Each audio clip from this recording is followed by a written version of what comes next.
Yeah, thank you for joining this new lecture and this new session. In this session, we are going to talk about front running attack. And, it is a kind of attack, that happen into the blockchain when, a malicious people or a malicious guy put his transaction in front of someone else's transaction for that transaction to get mined in the first place. So it's really important to understand how it was because it affects some guy in DEXs, okay, some traders, okay. So if you understand that, you understand exactly, you know, how these things work. So right now we're going to understand first of all how a transaction actually takes place into the blockchain, and it's really important. We've been talking about transaction into the blockchain. So there are a couple of things that we need to discuss again. So the first one is actually what we call the Mempool or the transaction pool, and it's actually a pool or a place where transaction that are yet to be mined stay. Okay, so you can have multiple transactions. All these transactions cannot be mined in the same time or at the same time. So there's a transaction pool where all the transactions sent by everyone interacting with the blockchain are going to stay. And they are going to be, added into the block step by step. So the first transaction from the last transaction. Okay. So the first people to send a transaction is going to see his transaction or a transaction added into the block or get mined. Okay, if you are in a Bitcoin blockchain. So this is actually the role of the Mempool. So miners are going to pick transaction from the Mempool to add that transaction into the block. Okay, so now we have this block. You can see that the first transaction that has been added is actually the green transaction. So this is a green, and then we have the pink, and then we have the blue. So you have to understand also a block, has multiple transactions. It's really important to mention that. In one block, we can have multiple transactions, and each block is linked to another block that is called blockchain. Okay, so this is what you have to understand how it works. So let's say Alice is actually sending a transaction into the blockchain. You already know the process of mining transaction, the competition. So once this guy is actually successfully, taking this transaction, okay, let's say it's a successful miner, that transaction is going to get into the Mempool. So, and in this Mempool, we can have multiple transactions since other people actually sent transaction after Alice, because let us consider Alice is actually the first one to send a transaction. So the miner or the validator is going to have like multiple transactions into one Mempool, into his Mempool. So it's going to first of all take the first transaction, okay, this Alice transaction is going to add that transaction into the block, and then it's going to take the pink transaction, is going to add that transaction too into the block, and then it's going to take the third transaction and add it to the block. So once the block is filled, the block is going to automatically get closed, and another block is going to get open for other transaction to fill up that block. So it's actually how it works. So we're going to move to the front running itself, and we can see that we have Alice. Okay, so Alice is going to send a transaction, and someone is going to send a transaction to put Alice's transaction behind his transaction. That's what we call front running.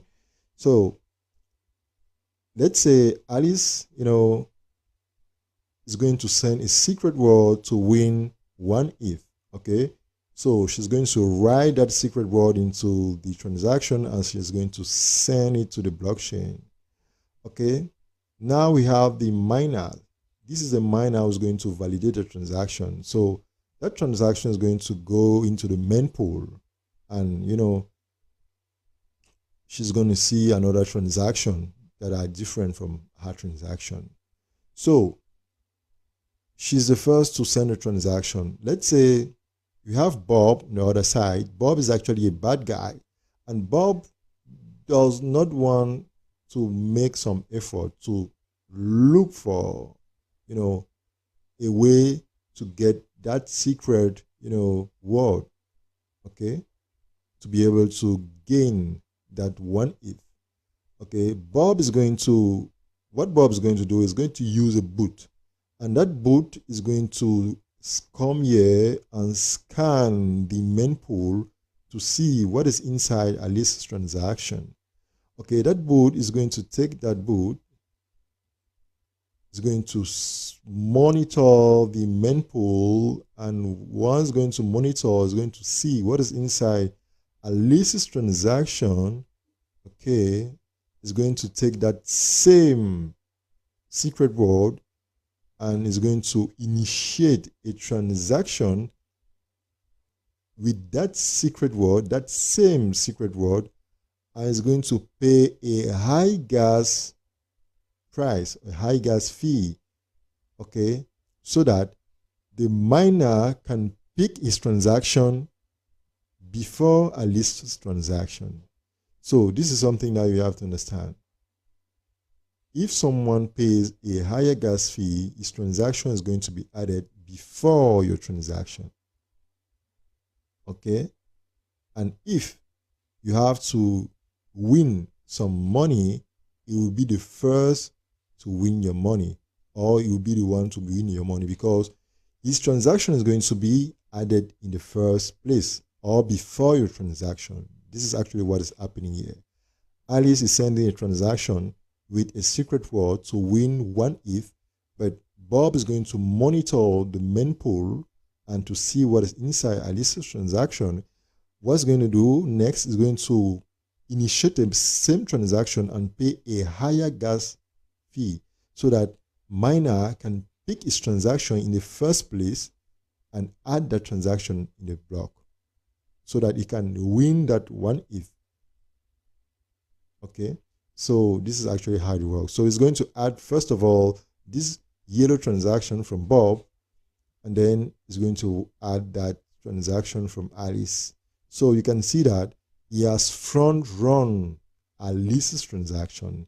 He has put his transaction before Alice's transaction, even if Alice was the first one to send the secret word or to send the transaction that contained the secret word to win that one ETH. So this is actually how front-running transaction or front-running attack works. And see you in the next lecture where we are going to talk about other attacks. So thank you and see you in the next lecture. Yeah, thank you for joining this new lecture and this new session. In this session, we are going to talk about signature replay attacks.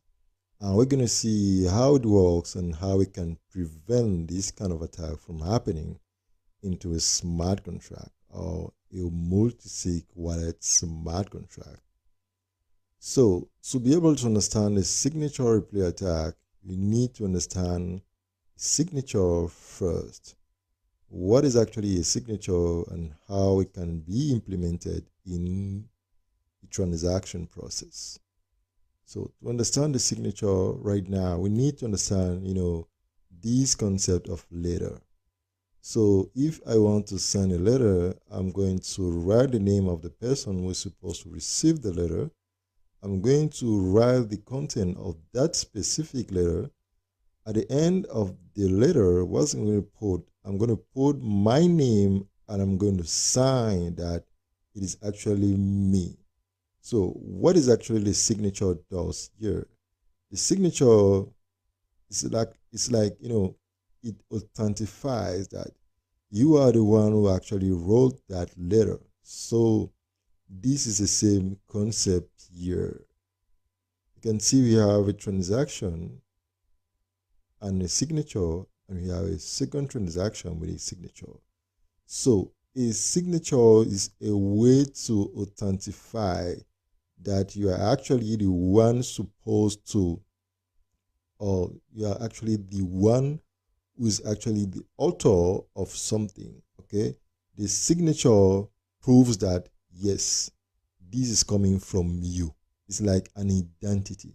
So this is actually how it works. So now we have this case, and sometimes, people interact with smart contract. Okay, let's say this one or this man here wants to interact with this smart contract to be able to get some fun. Okay, once he sends a transaction, he can get like 10 ETH from this specific smart contract. So this is an example. So it's going to use a transaction, or it's going to initiate a transaction.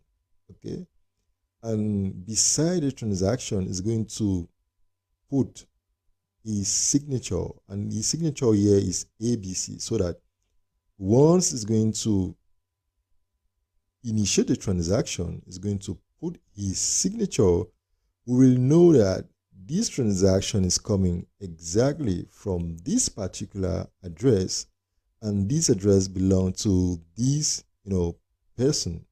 Okay, and it's going to initiate the transaction. And you need to understand that you can also do the same with another transaction, but using the same signature. This is actually what you need to understand. You can execute multiple transactions with different, with the same signature. Okay, you can initiate multiple transactions, different transactions, but with the same signature. So this is really important to understand. Once we've seen that, we need to understand the concept of multi-sig wallet. Okay, this is actually a multi-sig wallet. So what is a multi-sig wallet? A multi-sig wallet, it is a kind of wallet that needs, at least 2 people to approve for the funds to be moved from that wallet. It means that if you want to transfer out the funds that are actually here in this smart contract, we need these people to approve. So we're going to need Laura approval and also Paul approval to be able to spend any amount of money or any ETH that is actually inside that multi-sig wallet. So with that being said, let us understand exactly how a multi-sig wallet works. So let's say there's actually 3 ETH in this wallet. Okay, and Paul is actually the husband and Laura is the wife. So they have a common wallet, and there is 3 ETH in that wallet. And Laura wants to spend this to go and buy some things for their home. Okay, but she needs approval from her and also from from Paul. So what's going to happen is that Laura wants to use 3 ETH to go and buy some things for the house, okay, or for the children. She will send a transaction to approve that, yes, I want to spend 3 ETH. And since she's not the same having access or privileges to that multi-sig wallet, Paul is going to send a transaction to that multi-sig wallet too to approve that Laura should spend those 3 ETH.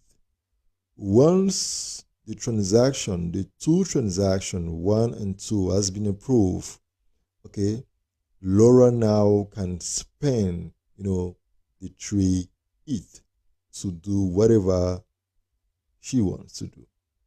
Okay, so it's going to be 0 ETH. because she's going to use it, and she's going to use it to buy some stuff, maybe for the children or maybe to something else. So the multi-sig wallet remains with zero money inside. So this is actually how a multi-sig wallet works. We can see that we have 1 transaction, 2 transaction, and 3 transaction. That is actually the transaction that denote the spending of the money. So in some cases, or in that case, we need, use some signature to limit the kind of the number of transactions. Because here we have 3 transactions. If you have to pay gas fee, you're going to pay gas fee for 3 transactions. And sometimes paying gas fees, depending on the blockchain you are, it's costly. So it costs some money. Okay. So now we are going to see how it can be implemented in just 1 transaction. So with the help of signature, now we have the multi-sig wallet. Okay. In this multi-sig wallet, we have 6 Ether. And Laura wants to use 3 ETH from these, or from those 6 ETH. So what is going to happen is that here we have signatures. We have Paul's signatures, and we also have Laura's signature. This is really important to understand that. And we already defined the concept of signatures. So for Laura to be able to, send a request to be able to spend 3 ETH out of 6 ETH in this wallet, she will need to take a signature. Okay, that is it, ABC. But also she will need Paul signatures, that is XYZ. So she's going to combine a signature plus Paul signatures, and she's going to send a transaction that I want to use 3 ETH. Okay, and Paul is going to give that signature to Laura offline. Okay, so she's going to copy that signature, put it here, add with her signature, because we need 2 people approval for move fund in this particular wallet. And once she has it, she's going to send a transaction so that, everybody agree that I can use, or I can transfer 3 ETH out of 6 in this wallet. So this is actually how it works. So let us understand exactly, if Laura has a malicious intention, how can she use it, okay, to draw everything down from this wallet? So the bad news is that Laura can use this particular signature again, okay, to remove the money that is actually inside the multi-sig wallet, okay, without agreement of Paul. So Paul doesn't know anything. So they have done this deal before, okay, and now Paul is not even around, but Laura already has a signature, and Paul does not agree, okay. It does not even know that a transaction has to be made again. So since Laura already has his signature, she's going to use it again, okay, via the same process. She's going to take her signature, also Paul's signature, and she's going to ask this wallet to transfer, okay, 3 ETH, okay, to Laura. Or she's going to ask, with these 3 ETH, I want to buy this thing. So without poll agreement. So this is actually what we call signature replay. So you use the signature once and you reuse the signature without having the agreement of one of the validator or one of the owner. So this is actually what we call signature replay on multi-sig wallet. So it's really important to understand that, and it can be implemented in real world scenario, in real world project. It's actually happened. Okay, some people actually trick this signature replay, okay, to be able to steal some fund from smart contract, from blockchain, from everywhere around the ecosystem. So this is actually a real world scenario. So thank you for joining, and see you in the next, where you're going to talk about the practical implementation. We're going to explain the code, how you can spot this attack and how we can mitigate them. So thanks for joining this course, and see you in the next section.